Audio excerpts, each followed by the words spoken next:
then the more and more I listened to it, I started to really enjoy the project because I saw it as, first of all, a very focused project, very, very concise. And I was like, oh man, this is a dark album. Like this, like the subject matter, the theme matter he's discussing, he's like discussing some very like, dark topics. And it's also like one of those albums, it's dropped in the summer, the weather's nice, and then you listen to it and you're like, man, I don't know if this is what I This is want to not what bump. I But then when expected. you actually Yeah. listen to the album, you're the more and more you're like, I see what he was doing. Because it literally happened a couple of days ago. I just, played it again just to give it another try. And I was like, oh, this works. Like this really works. I think he had about 3 interludes. Overall, it's like 9 songs really when you look at the total output, because he did have a couple interludes in there.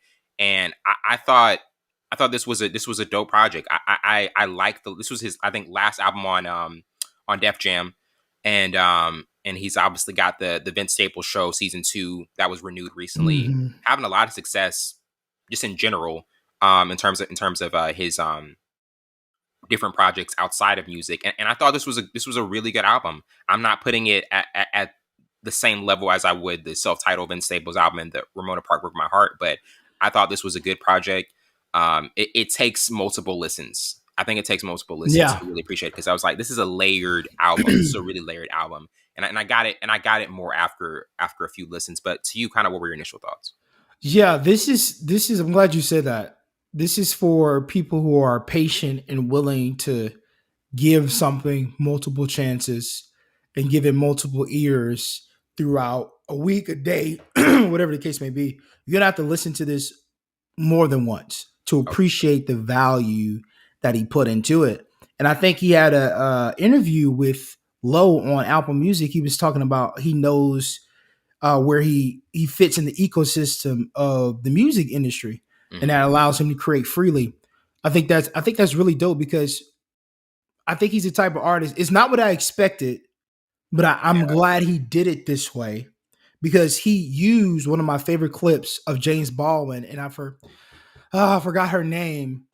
It was I used that for my black woman versus black man thing. He was like, lie to me. You lied to that what on the job? Like that was when as soon as I heard that, I was like, okay, Vince, come on, Vince.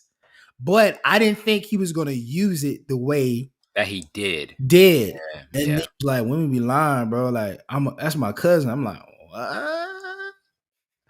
What? Vince, you use something so powerful, and then kind of like a dark side to it.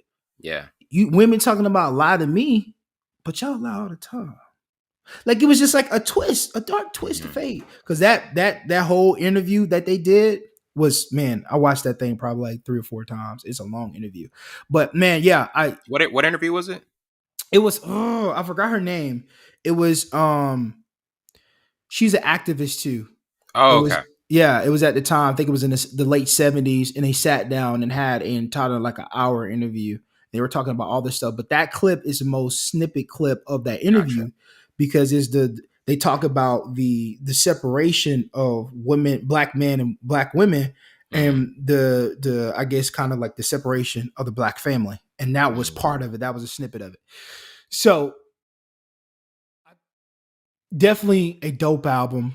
Listen to it more than once. You're gonna appreciate it because in the scope of how the music game is going, obviously this is not gonna be played on a Friday night like you about to go out. This is something you're gonna have to contemplate. This is Yeah. something you have to really think about and really listen. Open your ears and be receptive to what he's talking